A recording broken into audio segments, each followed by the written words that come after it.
This is Brother Eric John Phelps with 24/7 World Radio Podcast on this beautiful Thursday, July 24th, 2025, with our guest, Brother George Widger, as we continue to add the meat to the bones of the Jesuit agents and coadjutors doing what they're doing today and commenting on what they're doing. So, Brother George, welcome to the broadcast, or to the podcast. Well, Brother Eric, Brother Eric, as always, it is a pleasure to be on with you.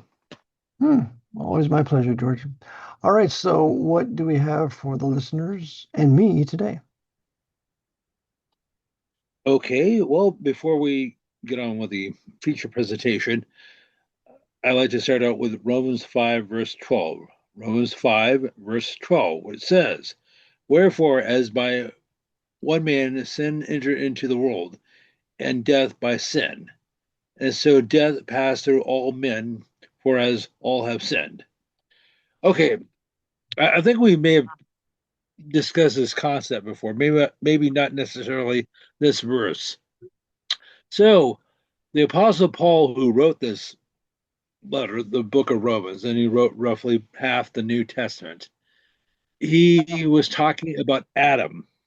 No, he doesn't mention him by name.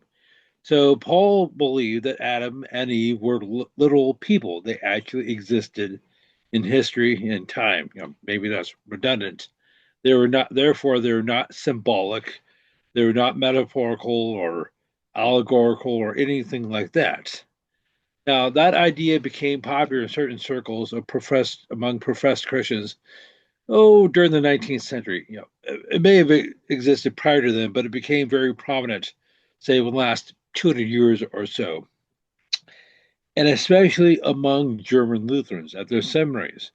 Owing to time constraints, I can't go into all the whole history, but so-called rationalism came about in Europe in the 18th century. And that was a creation of the Jesuits, which we've discussed before. And it seeped into the universities and seminaries of Europe, and hitherto Protestant seminaries in Europe. First Lutherans, then Anglicans, then it came across the pond to the United States. And this intellectual plague, this mental rot, infected most of the seminaries in the United States. Yale, Harvard, Princeton, and places like that. Yep, So I'm sorry, you're going to respond. I absolutely agree with you, George. They destroyed Harvard and Princeton and Yale and all those once great Protestant Bible teaching schools to prepare men to evangelize the Indians. So, yeah, they're totally destroyed and nothing but wrecking crews for the most intellectual white people of the country. And the Jesuits are happy with that. Okay, so what they did is they impugned the veracity of the Bible. I attacked its truthfulness.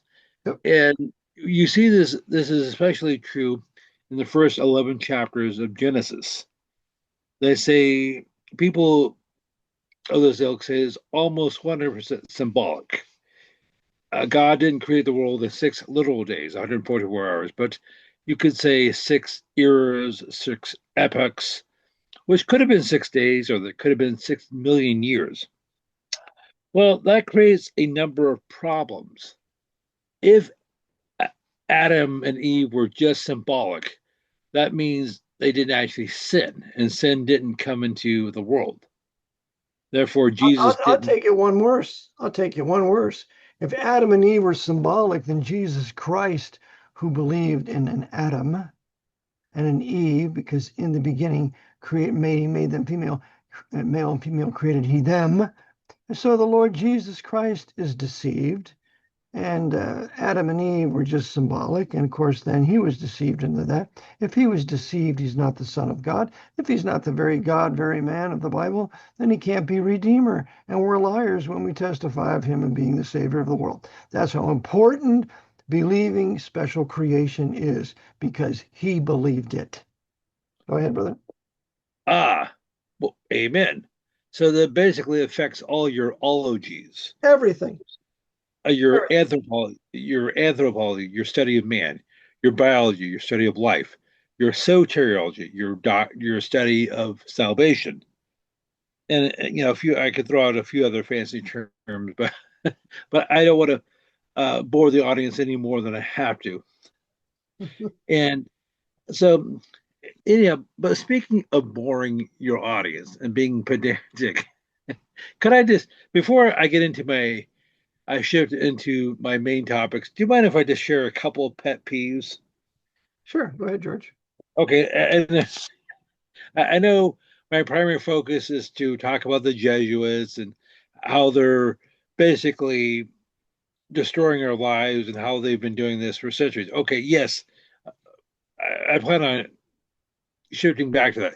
Okay, so something I've heard for years is traditionally you say you either hate something or you love it. I love my wife, I love my dog, or I hate you know broccoli, or I hate whatever. Or I know George Herbert Walker Bush said he hated broccoli. Okay, but for some reason something that's become popular is just saying you love or you hate something. You say some people will say they hate on something or they love on something. Oh, you just need to love on your neighbors. That's ridiculous. It's grammatically incorrect and it's Ebonic. It's Black American English. It's Ebonic and has nothing to do with the language that we speak and what has been bequeathed to us. Go ahead. Okay, so at least George Herbert Walker Bush never said he hated on broccoli. He did say he hated broccoli. So this is a simple pet peeve. Yeah, well, it's Now, Ebonic. And so we don't want to speak Ebonics and we correct people that are using Ebonics. It's not even English, it's Ebonics. Especially we ah, correct white people because white people have no business trying to be black and speaking black and Ebonic. White people should be white, speaking a white language, and do their best to speak it properly. Go ahead, George. okay, well, fair enough. And just a quick question. You know, there's a YouTuber, and I guess she's on other platforms, but I know her through YouTube, who goes by the Patriot or Patriot Nurse. No, I don't. It's a paper. Okay, so she's fairly conservative, and I agree with her on most reviews on like the Second Amendment and things like that. Well, she did a video a few days ago where she was talking about the mayoral races in New York City, which we've discussed before. The leading candidate there is was it Zohan or Zohar Mundabi, whose mother went to a Catholic high school in India, Loreto High School or Loreto Convent. And this Mundabi is a full-on communist socialist. He wants to, if he were elected mayor, he would raise the minimum wage to at least $30 an hour. He would provide You know what, free. George? I hope he does. I hope he raises the minimum wage to $500 an hour. I hope he stops all revenue gathering there and nobody collects any taxes. I hope he brings in all the Hispanic Roman Catholic invaders and brings them all into New York City and make it a sanctuary city. I hope he destroys that place because they deserve it. New York has been leftist, socialist, communist for years, and let them reap what they've sown. Maybe they'll have the inclination to ask, why has it become this way? And furthermore, if he's elected, all the cops are quitting. You got 30,000 these Irish Catholic cops there in New York, they're quitting. And that'll release the majority savage blacks and the savage Hispanics to have one great big robbery, pillage, murder, and rape in the city of New York City. And that's exactly what the Jesuits want to justify martial law. So that's why they're running him. You don't think the Pope's power structure in New York City is against him running? They're absolutely for it. And they want to drive all the Jews out of New York City back to Israel. That's part of their plan. This guy is going to get elected and he's going to do all these things on orders of the Archbishop of New York City. Okay, we've discussed Modami before, at least once in our previous stream. Now, one of the things he also proposed is he wants to raise property taxes in Queens, which is one of the 5 boroughs of New York City, which is almost exclusively white. Of And when course. Gotta destroy those wicked white people now, boy. um, now, however, I didn't really want to discuss Zohar Mundabi because, as I said, we've talked about it before. However, there's a mayoral candidate that's even worse in Minneapolis. His name is Omar Abed, I believe, and he was born in Somalia. He's 34, 35 years old. I don't have his details in front of me, but he's exponentially worse than Madavi because he's openly calls himself a socialist. And even though he puts a smiling face on him on his movement, he says, "Oh, hi." He recently did a video, a promotional video, and he says who he is. And he says, Minneapolis is a great city. It's one of the greatest cities, not just in America, but in the world. It's beautiful, it's safe, it's clean. No, It's, that's just exactly what the Muslim Arab invaders are doing to Ireland. We love Ireland. Ireland's one of the greatest countries in the world. It's part of their modus operandi in seeking to conquer the place in their minds. What it's really doing is driving all the leftist liberal whites into the new right. That's what's happening. So uh, they'll probably make him mayor too. well, okay, so he was brought over, I guess, the early 21st century, say last 20 years or so, from Somalia through an organization which we have discussed before. It's called CAIR, KAIR, the Council of Arab Islamic Relations. It was created back in 1994, so just over 30 years ago. And I know we've discussed this before. And as a reminder, the founder of CAIR, or the frontman founder of CAIR, was another Omar, Omar Abed, I believe, or I'm sorry, Omar Ahmed, I'm sorry, AMED, and he got his undergrad degree from Santa Clara University. Oh, from the Jesuits. So you're telling me, George, that the Jesuits run this whole Islamic agitation? Is that what you're telling me, George? Boy, that sounds like an unfounded conspiracy theory. There we go. Of course they are. They run all of Islam. They've weaponized it against us into the white Protestant West and are using it against us. Again, to kill, plunder us as much as possible, to the end that they would drive us all into the new right, where the enraged white people will go out and round up all these Islamic savages and send them to concentration camps. And that's exactly what the Jesuits want, because they'll do it to them first and then ultimately to the Jews in North America. Okay, so I don't want to belabor the point, but do you mind if I just mention one or two other examples Sure. of how this is happening to certain communities in specifically the United States? This is happening in other places, in Canada and in Europe. So, case in point, one of the places another city they're targeting in America is Boise, Idaho, which is the capital of that state and is the largest municipality in Idaho. And it's And very, I know I mentioned her very before. radical leftist socialist in that city. Yes, but that's a fairly new phenomenon. You're talking about that's less than 20 years old. Yeah, but I'm saying that Boise, Idaho is a leftist town. I don't know if it's a sanctuary city or not, but it's a leftist town. It's not conservative like the rest of the white people in Idaho. So it went leftist, socialist before it became invaded with the Muslims. Yes. Well, in order for that invasion to take place, you need to have the proper infrastructure. Now, I know we have talked about the mayor of Boise before. However, I probably need to discuss her again. Her name is Laura Stein McLean. McLean is her married name, and Stein is her maiden name, obviously. Now, she's Jewish by birth, but her husband is Catholic, and she got her undergrad degree from Notre Dame. Wonderful. Another Uh, Jesuit coadjutor. It's like Condoleezza Rice is a graduate from Notre Dame. another CFR Jesuit coadjutor, black woman. So it just tells me that they're creating all their soldiers to send them out and release them upon us. And the white people that don't know anything and haven't taken any time to study what's happened in the past or read my book or listen to people of our ilk, they're going to be complete and total targets, and they will have no idea who's really behind this. Now, Mayor McLean has made similar statements as his mayoral candidate in Minnesota, the Somali. In that she said, well, Boise is a beautiful town. It's a wonderful place to have a business, to raise a family. It's clean, it's safe, it's prosperous.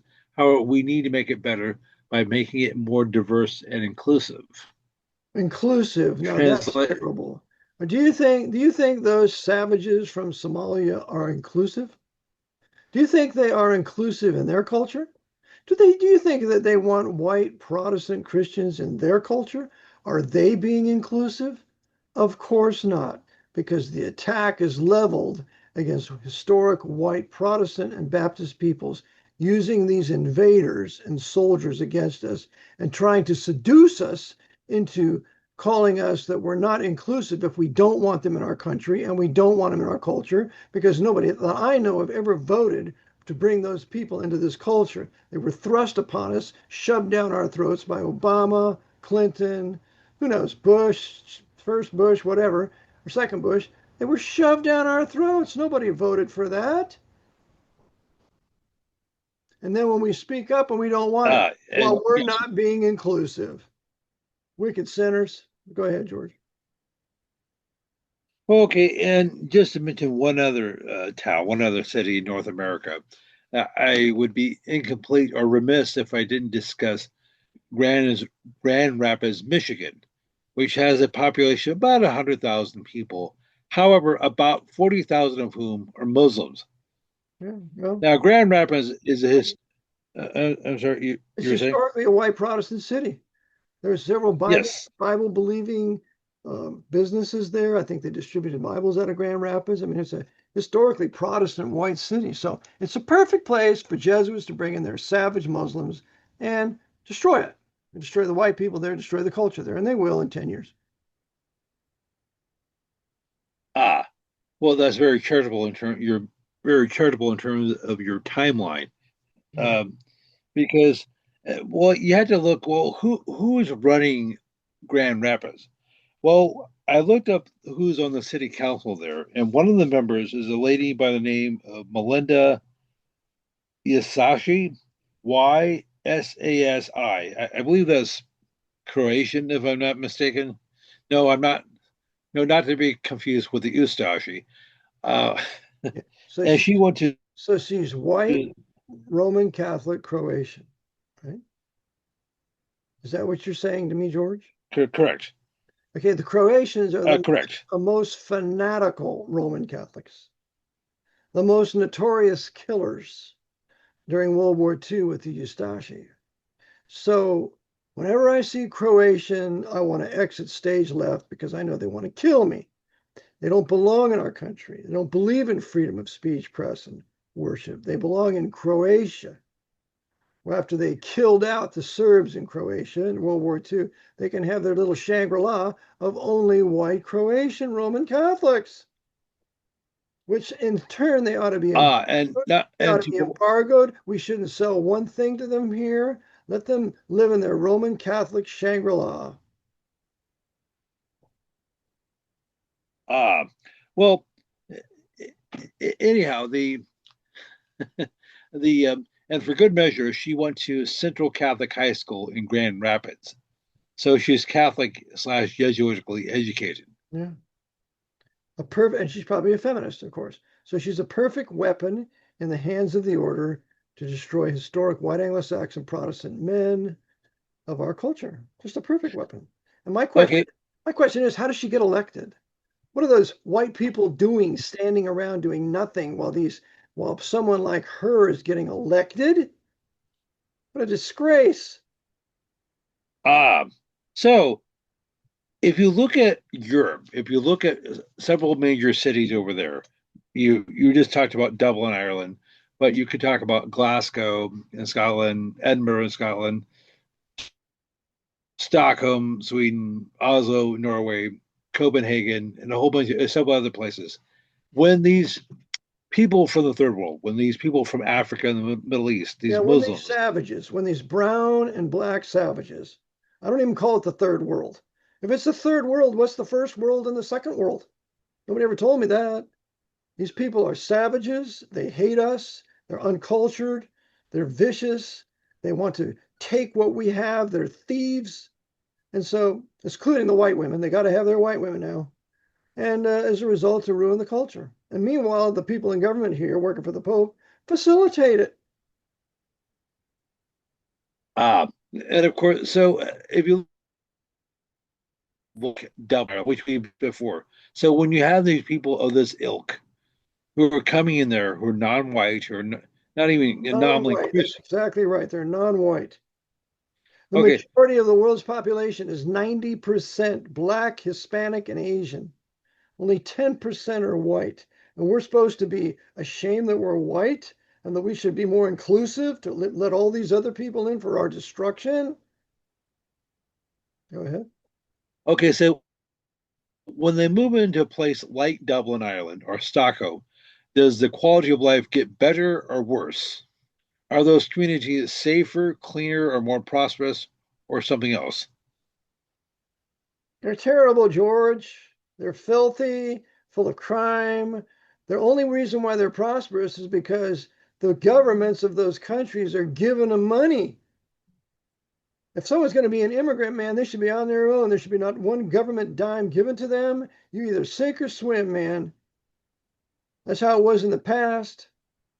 But oh no, they're brought in here, given $1,500 a month, given a cell phone, given all sorts of stuff, loans to give them. The government's paying for their rentals in white neighborhoods to further miscegenate the white neighborhoods. It's a plan, it's a plot of the Jesuits running D.C. and the state houses to bring this to pass.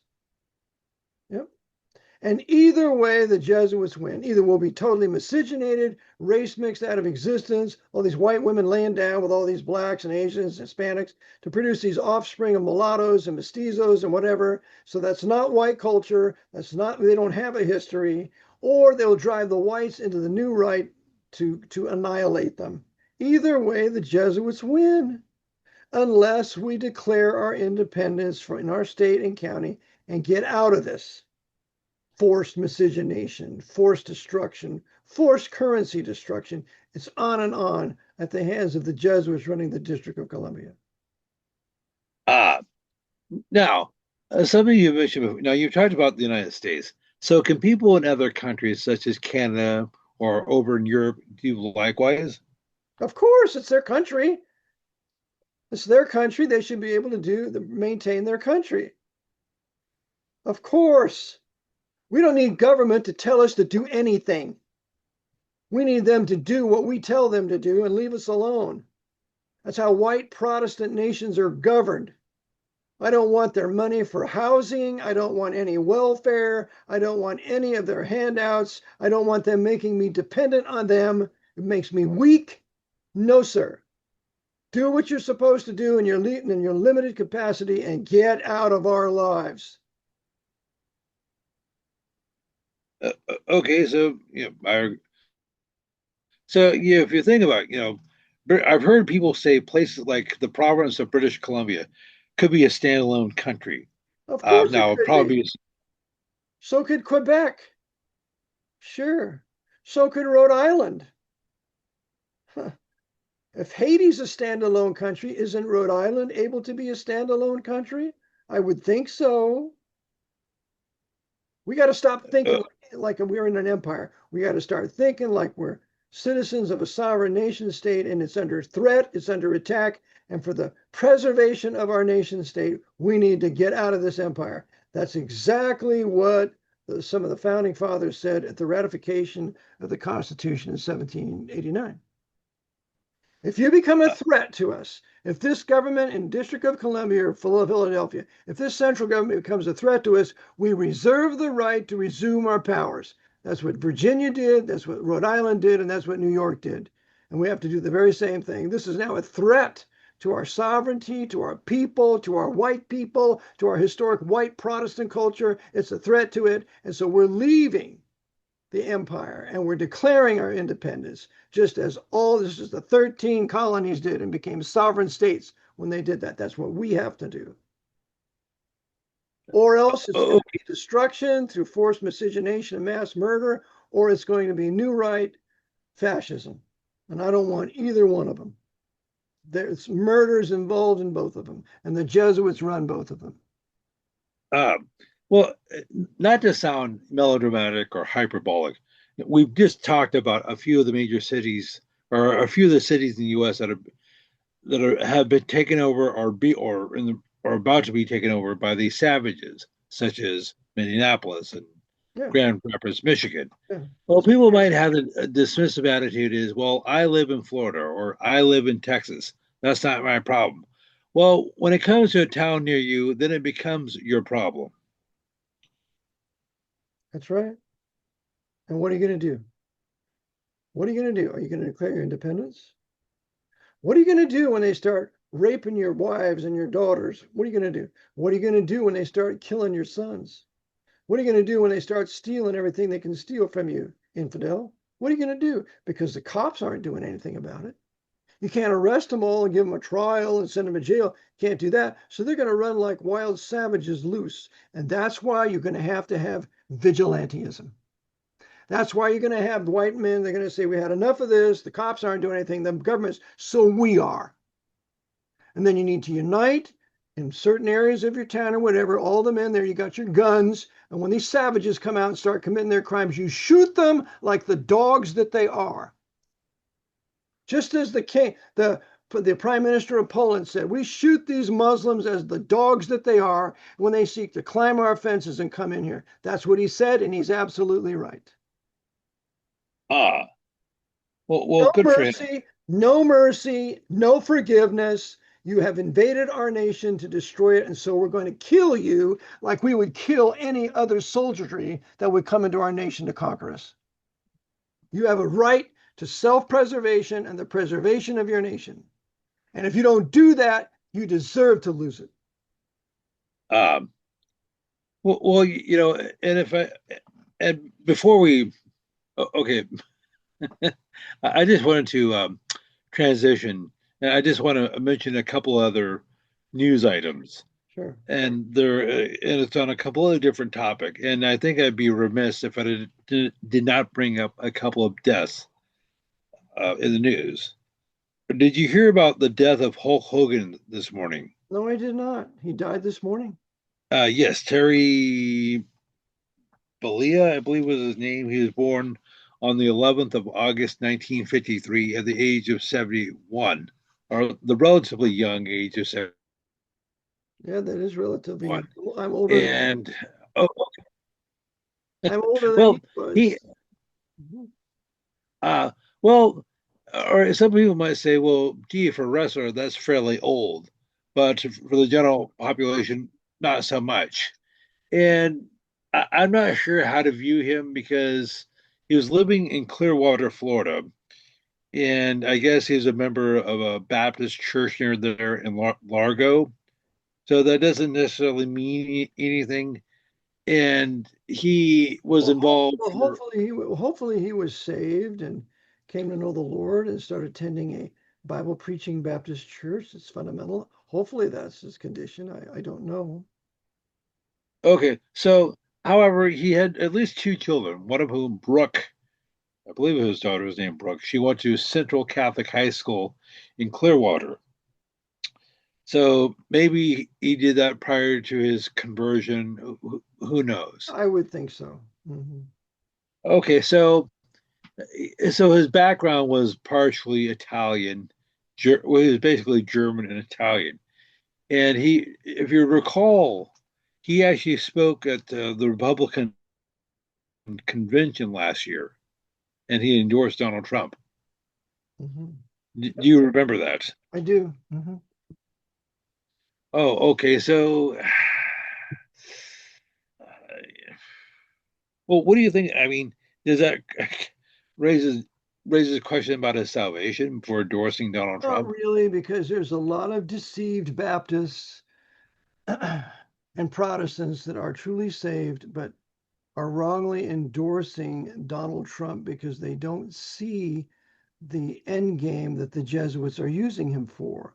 True, he advocated many good and right things, but the end game is not for our benefit.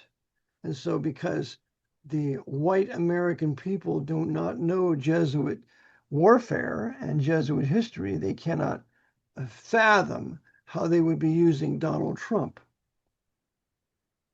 Did you hear Bernie Sanders came out, what was it, today or yesterday, denouncing Trump? You need to turn over the Epstein files, which he does need to do, but then go on a launching attack. And did you hear that good old Bernie Sanders, another brother Jewish Freemason, doing the bidding, the left-wing socialist communist bidding of the Jesuit order? Yeah. So they're really I'm sorry. they're stirring up the agitation. Yeah. Go ahead. Well, I missed that. Well, the whole, or all right, I wasn't going to talk about the whole Jeffrey Epstein situation. That is, I know in the truth community, that is the term PSYOP, psychological operation, is has become almost a cliche, but there's nothing else I can use. It's a deception.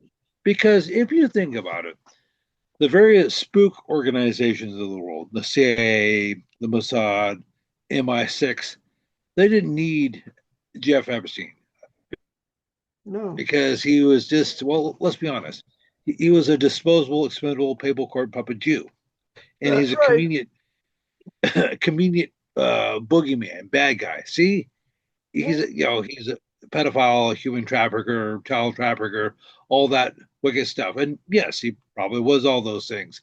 However, they don't need an Epstein Island because they already have other places where they can do their blackmail. Of course. Yeah. Yeah, I didn't mean to change the topic. That was just simple. I'm sorry. You said you're going to deal with the death of Hulk Hogan and somebody else. So go ahead. Well, okay, I mentioned Hulk Hogan, and that was pretty much it. However, Hulk Hogan spent basically the last 40, 50 years engaging in bread and circuses and pacification and control. So he was an actor and he was also a professional wrestler. Well, that's almost redundant.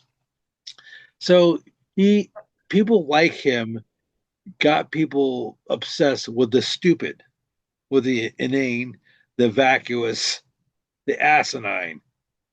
That's right. And that was how he made a name for himself. That's right. And he was part More, of a more, wrestling. more games and entertainment for the masses so they can be dumbed down even further. Yep. Go ahead. Okay, well, speaking of obituaries, of course, I would be remiss if I did not mention John Michael Osborne, aka Ozzy Osbourne, who died, I guess, on Sunday or Monday at the. Okay, he lived a little bit longer. He was Thank 76. God he's gone. Thank God. Okay, Too long he so lived in his wickedness and his debauching and demoralizing of the white people of this country. Thank God he's gone.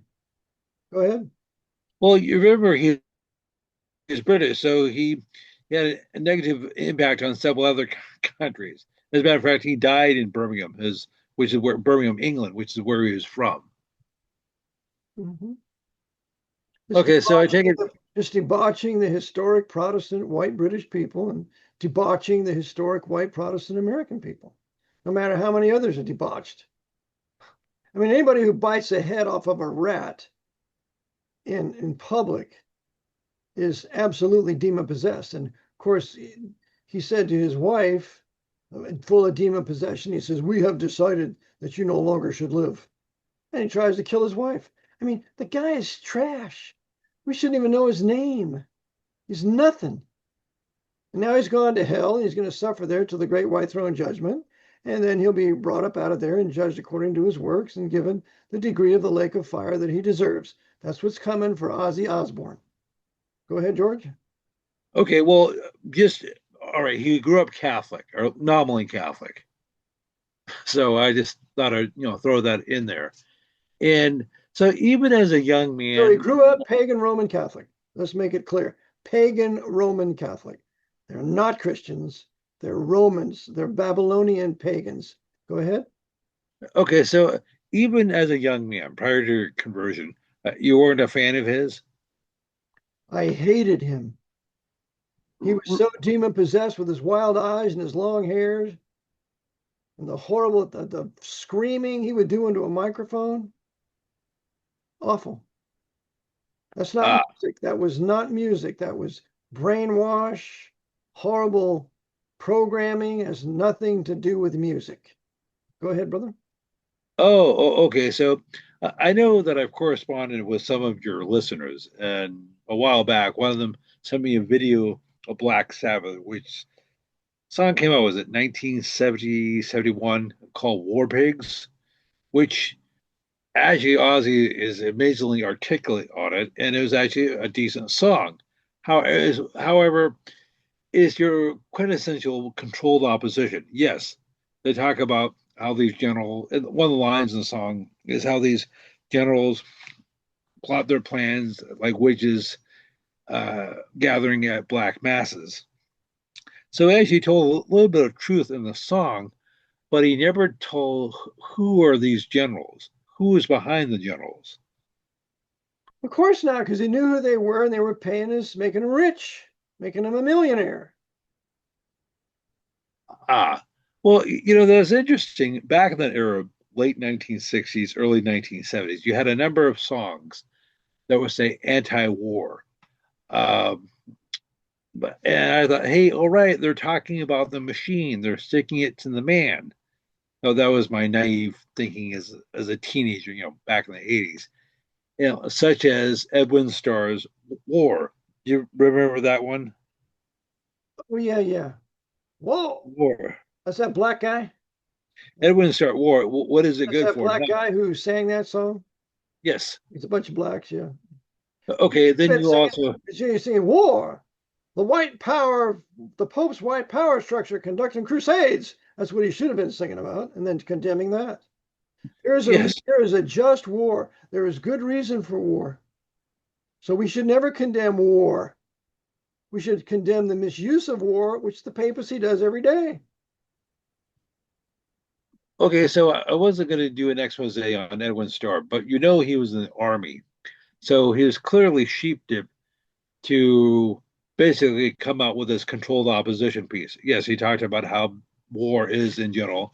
And you also had Joe McDonald of Country Joe and the Fish, Oh, who, I used to learn his leads. I used to learn ah, leads of their lead guitar player there, Country Joe and the Fish. Yeah, I had that album. okay, so he performed at Woodstock in 1969.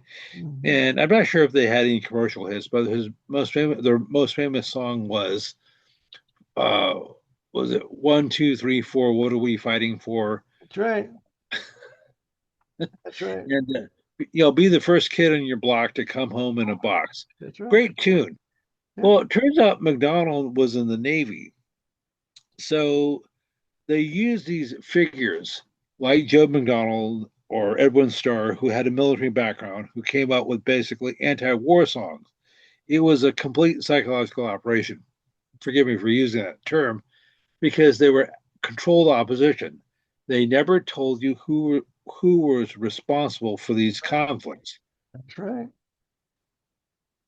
And you had other. They never pointed out certain high Freemasons, high Knights of Malta, which would then take you to the papacy and the Jesuit order. We cannot draw those conclusions.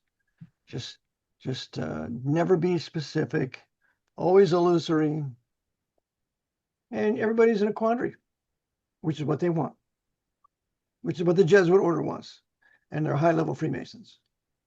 Go ahead, George. No, as I said, country. I mentioned Joe McDonald of Country Joe and the Fish, and he made a name for himself by performing in Woodstock. And he came out with this, funny little tune. And, however, who was listening to it? You're talking about hippies, people, men with long hair and who are doing drugs and who are fornicating. Yep, that's right. So they or Or you may have had See, soldiers but you over see, in Vietnam. here's the irony. They were right about being against the Vietnam War, but because they look like kooks and they're immoral and they're socialist left-wing communists, nobody wants to listen to them why there should be no Vietnam War, why it should never have started or immediately ended. So they were right about resisting it, but wrong in their position and how to resist it because they never told the truth who started it. Um, and of course, I wasn't going to, or I say this probably at least once every stream. I wasn't going to bring this up.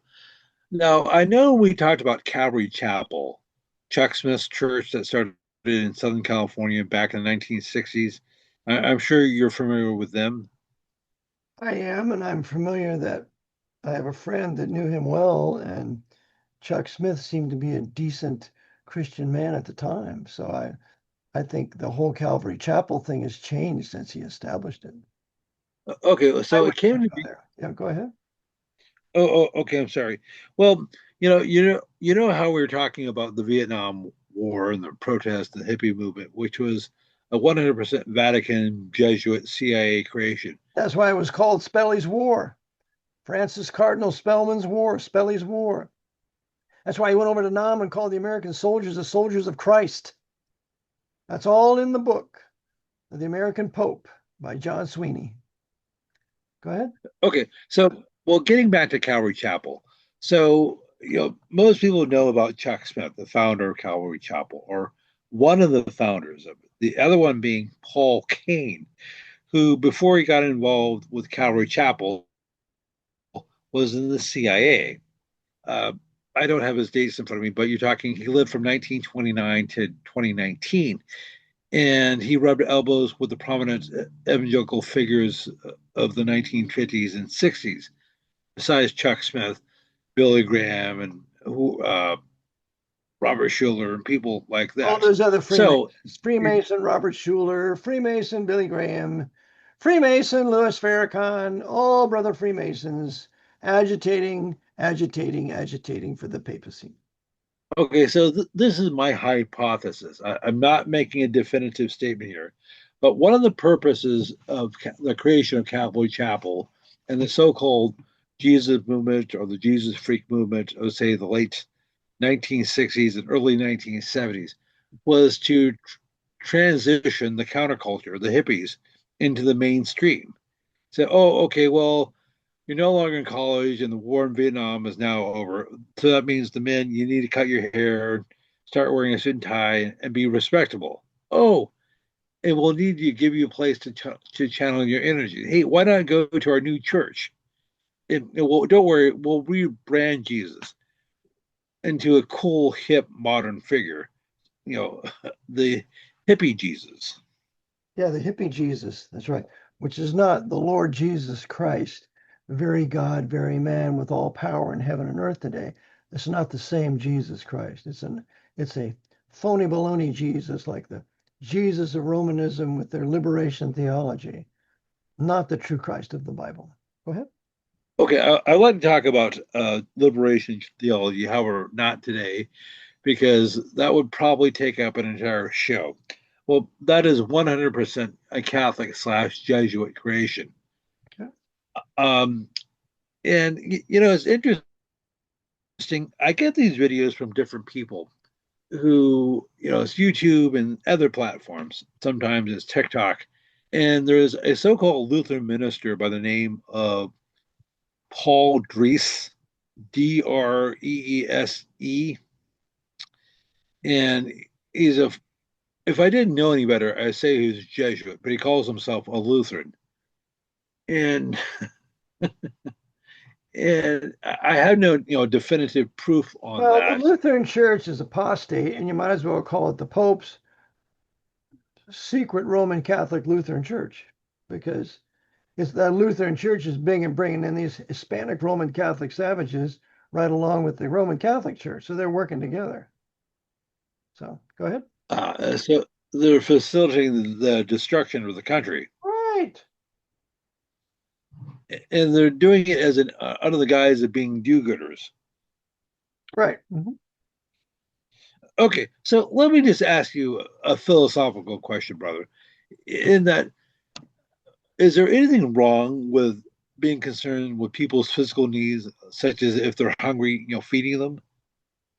If you want to do it privately, not other governments doing it, There are enough wealthy people in this country. If they want to give money to the starving and the poor, they can give their own money. But no government programs. Didn't create the government to give money to foreign nations. No Okay. foreign aid. No foreign aid. None to anybody. You have, if they're starving, well, then they can be helped by the church, or certain churches can move in, or private organizations can move in and do that. I've watched Well, I've watched this hunger in Africa for 70 years. It hasn't changed. And it's not going to change. It's not the white man's fault either. They're all under black savage dictators. Why do you have starvation in Zimbabwe and now South Africa, where all the whites are being killed out of there? Why do you have starvation there? Yeah, you figure it out. But no, I don't want to send any money to any place. We have enough starving, sick people in my locality for me to be concerned about them. well, yes. I don't mean to sound heartless or mean or No, and uncharitable. it's not being heartless and it's not mean. It's about common sense. And before you help somebody else, you better preserve yourself. There has to be certain self-preservation. And you lose your culture to a famine or starvation that's going out of control, and you don't have a culture anymore. So therefore, you must address it where you're at. And so you must address the problems or the ones that brought this about. How did this come about? Do you think it came about with a paper currency, maybe? Huh? You think it came about by massive inflation and debauching the currency, thanks to Nixon and 1971 executive order taking us off the gold standard? I mean, do you think any of these things contributed to famine and starvation and people in poverty in this country? You got to resolve the government problem. That's the big problem. Ah, and of course, however, when you have the attitude is the United States needs to be take care of the world, that's how you obliterate national distinctions. That's I'm not right. saying That's we how you have, destroy the United States. And anybody who advocates that, they should give all their money first. All their money first. And after they give all their money, then they can advocate that. And they're not going to do that. They're not going to give their money. They want you to give your money. They want the United States to give its money. Yeah. No, let me think how I should say this. I think Uganda ought to give all of its money to Haiti. How about that? Bring those poor blacks of Haiti out of starvation. Why don't we do that? well, does Uganda have any money to give? Yeah, and maybe that's the problem. And why don't they have any money? Why don't they have it when Uganda is full of natural resources and minerals and oil? Why not? Why can't they do that? Huh? That's their problem to solve. That's not my problem. That's part of nationalism. You got your problems, your countries, and we have our issues. We deal with ours, you deal with yours. And don't you dare put upon us some phony, fake obligation to take care of other nations and people that are starving. That's not our obligation. Ah, okay, I happen to agree with you. Now, That's 20 years called ago, I probably socialism, wouldn't. George. That's socialism. Socialism destroys any productive nation, particularly white nations, because there aren't any productive black nations that I know of. What black Ah, nation produces automobiles? What black nation produces refrigeration? What black nation produces any steel, high grade steel? There aren't any. Why not? well, not only do they not produce those products, they didn't develop them. They didn't develop the technology to produce those. That's right, they didn't, but that technology could be sold to them and they can utilize it and start mining and make steel if they want. They can't do it. That's the problem. They can't do it. They're incapable of doing it. So let them stay in their low cultured, undeveloped countries, but don't come here. Ah. Well, well, you know, uh, that makes sense. And Yeah, if you speaking, want to preserve your nation. If you want to preserve your nation, these are the kinds of decisions you have to make. You're not coming in here. We don't uh, need you. You're not coming in here. I remember I was going to move to Cyprus many years ago, and they told me if you don't have an ability uh, to you can use here in Cyprus, you're not coming here. You have to have some sort of trade or profession whereby we have a reason to let you in here. Now that's proper immigration. You can't come here unless your services are needed. And that's not the process here. You're coming here because we're going to bring you over here to destroy what's left of white Anglo-Saxon Protestant Western civilization born out of the Protestant Reformation. That's why we're bringing you in here. uh, And that's the truth. That's called a conspiracy. It's hatched out by the Vatican and brought about by their agents here. Agent Obama, Agent Billy Boy Clinton, Agent George W. Bush, Agent Joey Biden. They're all agents for the papacy, for socialist communism, to destroy this place. While at the same time, at the other end, you have the other new right people that are further going to destroy it with their new right remedies to this leftist socialist communism. They work together for the destruction of the country. Communism and fascism work together for the destruction of what was once white Anglo-Saxon Protestant Lutheran Germany. And they're going to do the same exact thing here. well, okay. Well, case in point has how that is actually materializing right now is the so-called alligator Alcatraz in Florida. We or some people calling it alligator Auschwitz, and because Ron DeSantis is the governor of Florida, and I guess this camp opened, I guess, about a month or so ago. And do you and the current Attorney General of Florida is a fellow by the name of James Untermeyer, I believe, or however you pronounce his name. He's a devout Roman Catholic. He and his wife are, I guess, religious teachers at the Thomas More Cathedral in Yeah, Tallahassee. yeah, Also, he got his undergrad degree from Georgetown. yeah, yeah. See what So, they're doing? See, the Georgetown Jesuit graduates are manning the new right as they've manned the left. And that's the beginning of the concentration camp system that will be fully developed as it was begun by Ronald Reagan with Rex 84 and Oliver North. uh, They all work together. and well, uh, okay. So, if I could just go back to something we were discussing a few minutes ago with Ozzy Osbourne and Hulk Hogan, Terry Bollea. So, I know this may sound, completely inane and vacuous, and I admit that. So, the Jesuits used people like Osborne and the Hulk to dumb down the culture to make us more, I guess, puerile, more Good infant, word, puerile, savage, more infantile, because tattooed from head to toe, looking like a savage, tattooed from head to toe. I was in the gym a few days ago. There was a nice looking Hispanic woman in there. She came in. She had these tight shorts on, high, and then kind of like a top on, tattooed from head to toe. Savage. That's what savages do. They tattoo themselves head to toe. That's what the black savage, the Hawaiian savages have done. Yeah. So they're savaging the white people of this country by having them tattooed from head to toe, which is going to facilitate an early death because the body has to, the immune system has to address all this foreign ink in your system. So it weakens you, but that's what they want. That's what the Jesuits want.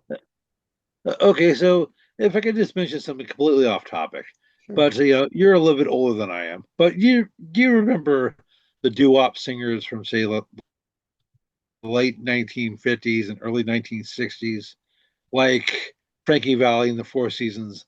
Oh, sure. Of course. Okay, when they came out, when they hit the scene, 60, 65 years ago. They were clean, they were respectable, they were Italian Roman Catholics, but they had, the suit and ties on, they were polished, they looked presentable. Yep. And so did the And blacks too. The blacks also look presentable when they had and black bands.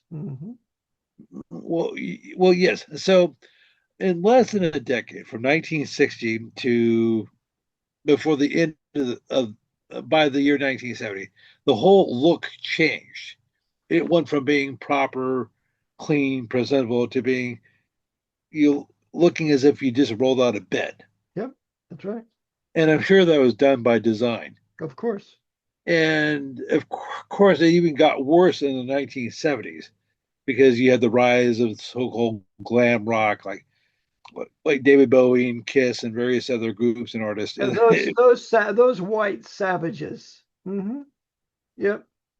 so Kiss is basically Jewish and Catholic. hmm Yeah. All I don't. savages, savaging the culture, moving the people over to more atheism and Bible rejection and ultimately Satanism.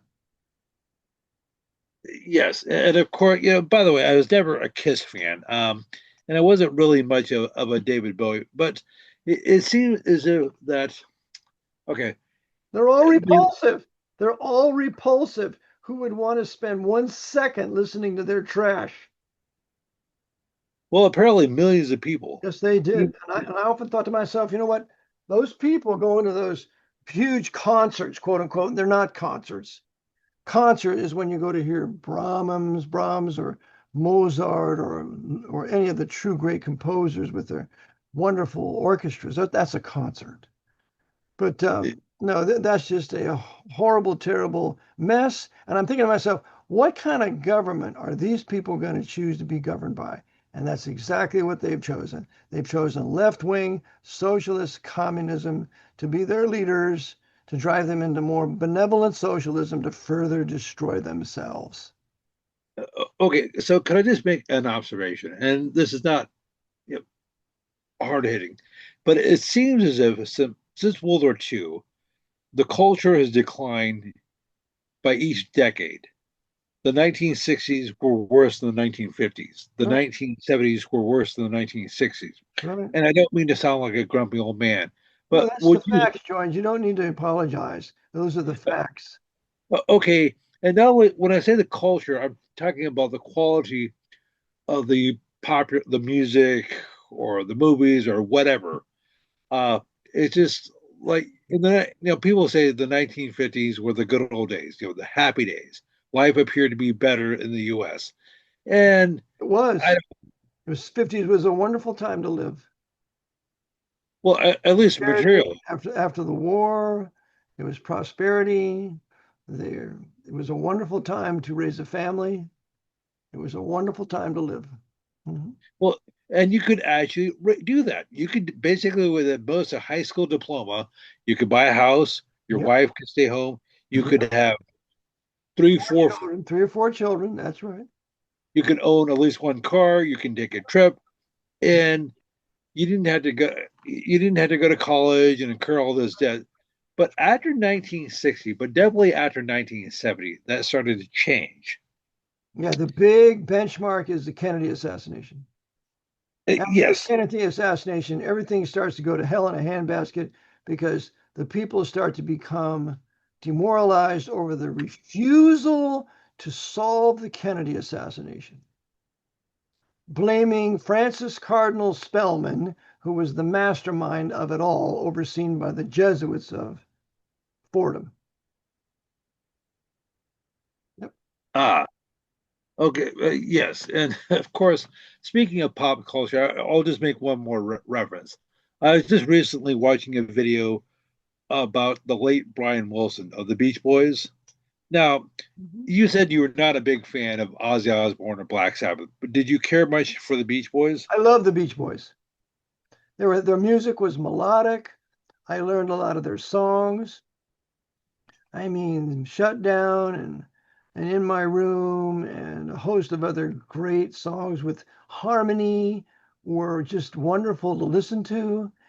They were tremendous musicians, and so there was the big competition was between the Beach Boys and the Beatles. And the Beatles put out some beautiful music too. Their 1965 album was very beautiful, and the Rubber Soul album was one of the foremost albums ever put out for melody and creativity. And then after that, they go to Hell in a Handbasket with their White Album and with Lennon marrying that Japanese woman. Everything goes down. But before then, they were very melodic, and most of their music was very beautiful, unless they were Ape and the Blacks with Twist and Shout and stuff like that. But other than that, there was some very beautiful music by the Beach Boys, and yeah, I used to have all their albums. Okay, so I wasn't going to do an expose on the Beach Boys, but the five original members were Mike Love, Al Jardine, and the Wilson brothers, Brian, Dennis, and Carl. Brian was the last of the Wilson brothers to die. He just died last month, I think. He was 82. Mhm. And I don't mean to sound like I want to keep this somewhat respectful, but back in 1995, Brian Wilson married his sixth wife, who was an illegitimate daughter of Mike Love. Really? Well, they were obviously involved in lots of fornication. Their, Yes, their and music, if, their early music was very, very pretty, very well, melodic, very rhyming, and there was some virtue to some of their songs. well, of course, the Jesuits used the Beatles and the Beach Boys to mainstream Eastern philosophy and mysticism Correct. through transcendental meditation. Correct. To Now, paganize the white people of this culture with Buddhism and Easternism. That's right. To bring all that, they used George Harrison for the same thing with his bringing that yogi in. Yeah, just to paganize the country. Everybody should have said, "We're not buying one more thing. We're not buying one more record. You're out of here. I don't want to see you." And you rejected him for doing that. Rejected all of them for doing that. well, there's a famous quote of John Lennon from 1966, in which he said, "We're bigger than Jesus." And that created a bit of an uproar. So there was that launched a massive Beatle record burning campaign, mostly in the Yeah, South, yeah, because you still had vestiges of the Bible Belt down there. that's right. You sure And did. then I guess John Lennon had to backtrack. I said, "No, no, no, I'm Jesus' number one fan." I, I know That all my nothing, that doper, that serial fornicator, that long-haired. I mean, there was nothing about him virtuous that if you think back that you'd want to be, although I was a Beatle fan and I got all the Beatle cards and had the Beatle boots. I didn't have long hair. My dad would not permit that. But amen. it was just my buddy next door. He was the Elvis fan. So between me, it was the Beatles, and Ronnie was all Elvis. We had our idols. It was nothing more than idolatry. And our parents Oh, said, "You're not going to listen to that trash. If you're interested in music, we will teach you true music, and you can and have music here in our home, but not that trash." well, well, good for your parents. Well, anyhow, so I bring up Brian Wilson because I've been looking into him, try to find out anything incriminating. Turns out the Wilsons grew up Presbyterian. What that means. They went to a local Presbyterian church in Hawthorne, California, which is outside of LA.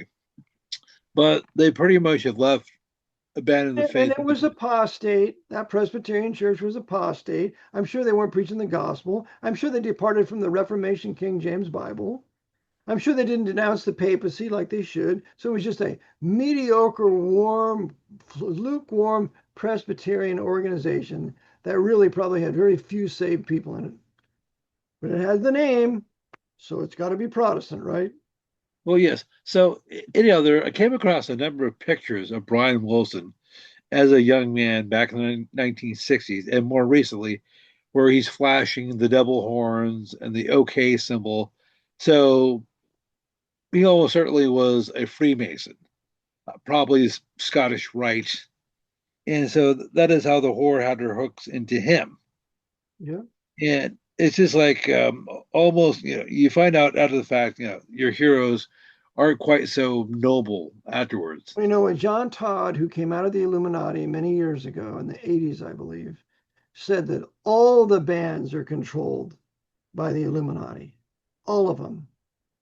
And there's a famous documentary called They Sold Their Souls for Rock and Roll. It shows all these bands are ultimately under some sort of Illuminati or satanic control. Yeah. Oh, so yes, that is how. But yes, and they sold the soul for rock and roll. Never mentions the Jesuits or the Vatican or Of course not. We can't tell you who's doing it now. and well, you know, I know we've been going on a little bit long. So do you mind if I just mention one last item? Well, please do, George. Okay. Well, the okay, this happened, I guess, last Sunday, the 13th of July, July the 13th. So, which is the 1 year anniversary of Donald Trump's ear piercing, if you want to call it that, in Butler, Pennsylvania. And there was a fire. The fake assassination attempt. Yeah, okay, go ahead. Yes. So, and we've discussed that before. Okay, so this happened in Falls River, Massachusetts, at a skilled nursing home. There was a fire on Sunday, July the 13th. It started about just before 10 p.m. local time, which I guess was Eastern. And it was called Gabriel House Skilled Nursing Facility. Now, I'm not sure who started the place. I've looked into that, but it sounds Catholic, but not necessarily. So this facility has beds for about 100 people, and they had about 70 there. So just over two-thirds full. And this fire broke out, and they only had two people working that night. So the staffing ratio was 35 to 1. Now, I'm not sure what the rules are in the Commonwealth of Massachusetts, but I imagine it was probably lower than it should be lower than that. And this sounds almost like a comedy of errors because they seem to hire the least competent people possible in almost every position. So, as I said, they only had two people working that night. Back in October of 2023, October the 17th, so almost 2 years ago, the fire marshal inspected the place and it failed on several counts. They did not have an evacuation plan. They did not have enough fire extinguishers. Most of the fire extinguishers they did have were defective. They did not have enough smoke detectors. And of the ones they had, several were defective or were missing batteries. So, generally speaking, when you have an inspection like this, you're given a certain period of time, usually 10 days or 30 days, to correct the problem. Well, that was in October of 2023, so 21 months previous, almost 2 full years earlier, and these problems were not rectified. So in the fire, 9 people died initially out of the 70, and somebody died a few days later, so 10 out of 70. And Falls River is in Bristol County, Massachusetts, and the district attorney there is Thomas Quinn III. He and his wife are trustees at the local Catholic high school there. I forgot the name of it. And it turns out that he got his undergrad degree from Holy Cross. So I bring him up because he's the one who would be filing charges if any sort of criminal action is taken, which probably won't. It most likely be civil. And the governor of Massachusetts is Laura Healy, Yeah. and she's Irish Roman Catholic and a devout lesbian. She lives with her Oh, that's partner. good. So we have the immoral, hard-hearted, devout lesbians that are also Roman Catholic, that are part of the greatest inquisitional mass murderous institution in world history. And so she's a real prize. So we'll see if she does anything with regard to justice for the poor souls that died. Okay, so why do I bring this up? I had heard about this impact. You hear so many stories; it's hard to keep up on anything. But somebody actually sent me something from a nurse in Illinois, a different state. She said, "Hey, I've worked in nursing homes before. There's just a number of improprieties going on here," and she enumerated them all. So it almost seems as if this was done deliberately. This was the nurse who said this. I'm not making any accusations. She said, but how many times have there been episodes similar to this? Whether you're talking about what just happened in Texas at that Camp Mystic, or you're talking about the fires in Lahaina, they turned off the water. Also, in the fires in LA County in January this year, they turned off the water.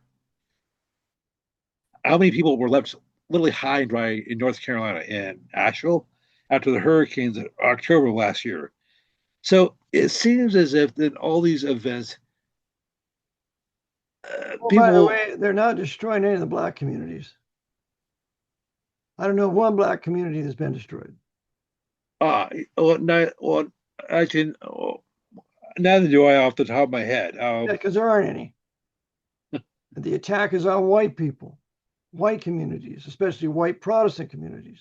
That's where the attacks are. Okay, so I know that you and Brother Fernando did a couple of streams recently regarding the situation at the Yes. camp in Texas. And Yep. didn't he mention that Ted Cruz, the senator from Texas, actually had his daughter was at the camp, but he pulled her out early? That's correct. Hmm. Hmm. You don't think the Freemasons could have tipped him off by any chance, do you? Is he a Freemason? Well, well, all right. It's just a coincidence that he like whenever he does a pose that he does the hidden hand. Yeah. Well, it wouldn't surprise me that they tipped him off. I mean, this is Jesuit history. You know, they tip off their agents to not be in a certain place. Like Condoleezza Rice was told not to be in New York City at the 9/11. Don't be there. So they tip off their own so that they're not there. It's like Secrets of the Titanic. That book tells us there were 55 men who canceled their order, or canceled their reservation on Titanic at the last minute. 55. You think they were told? I think that's just a coincidence. Well, and of course, we discussed this before. The Coconut Grove fire, which also took place in Massachusetts, yeah, which was the second deadliest indoor fire in U.S. history. Something like almost 500 people died because this took place on Saturday, November the 28th, 1942. So Thanksgiving weekend. Um, Was that a place where they were producing garments? Was it a big that oh, you're talking about the waste.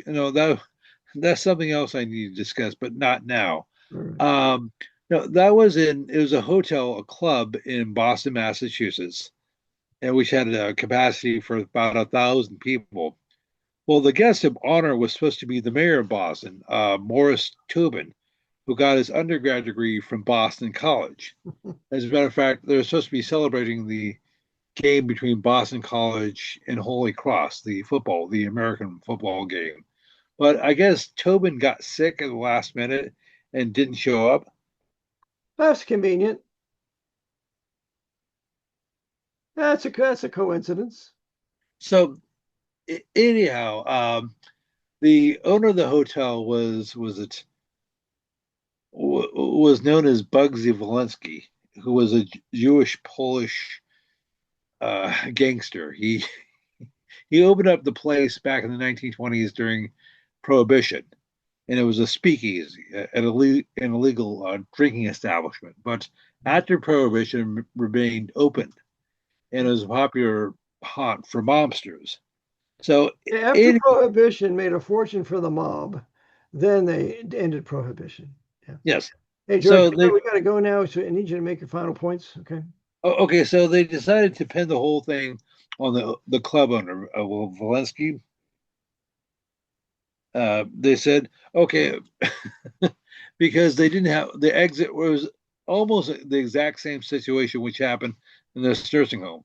The exit were blocked. They didn't have enough fire extinguishers. They didn't have enough smoke detectors, and something like almost half, 500 people of the 1,000 who were there, ended up dying. That's similar to one of Diddy's, or one of those black, one of the Diddy's things where that place where the doors were blocked and all those blacks died. They had a stampede, and that's that black entertainer where they were all packed in there like rats and they couldn't get out of there. I forget how many died. So they're They love to create chaos and frantication because then they can get what they want. George, we got to go. So go ahead and give me Okay, so information. if people if people have any questions, comments, concerns, or critiques, they can email me at George Widger, Georwid. I'm sorry, GeorGewidgr19 at gmail.com. If they didn't get that, they can get it from you. If you have any questions, comments, concerns, critiques, just let me know. If there's a topic you'd like me to discuss or go over again, please let me know. And I'll do the best I can to get back to you, say within 24 hours.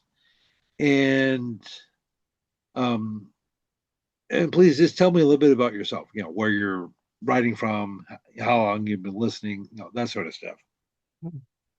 Amen. Okay, well, Brother George, thanks so much. Brother Eric John Phelps, 24/7 World Radio Podcast on this beautiful Thursday, July the 24th, 2025, with Brother George Widger. I trust you enjoyed some of those interesting facts that he brings up. I know I always benefit from them. If you wish to give to the ministry, send your check to RBT, P.O. Box 306, Newmanstown, Pennsylvania 17073. Or you can send to my Cash App, which is hashtag Eric, ERIC, John, JON, Phelps, PHELPS. So you can send to Cash App there. Or you can send to PayPal at rbpbdonate@comcast.net. rbpbdonate@comcast.net. So I appreciate your gifts. Thank you for all your help. We'll continue to do these things, and I'll be preaching a message later on about dispensationalism and the different ages in which there were different stewardships for a little bit of help and clarification as we read the word scripture literally, distinguishing between biblical dispensationalism and Jesuitical dispensationalism. So, Brother Eric John Phelps, again, thank you for listening. May the Lord bless you as you do his will according to his word, the AV 1611 Reformation English Bible. Until next time, Maranatha.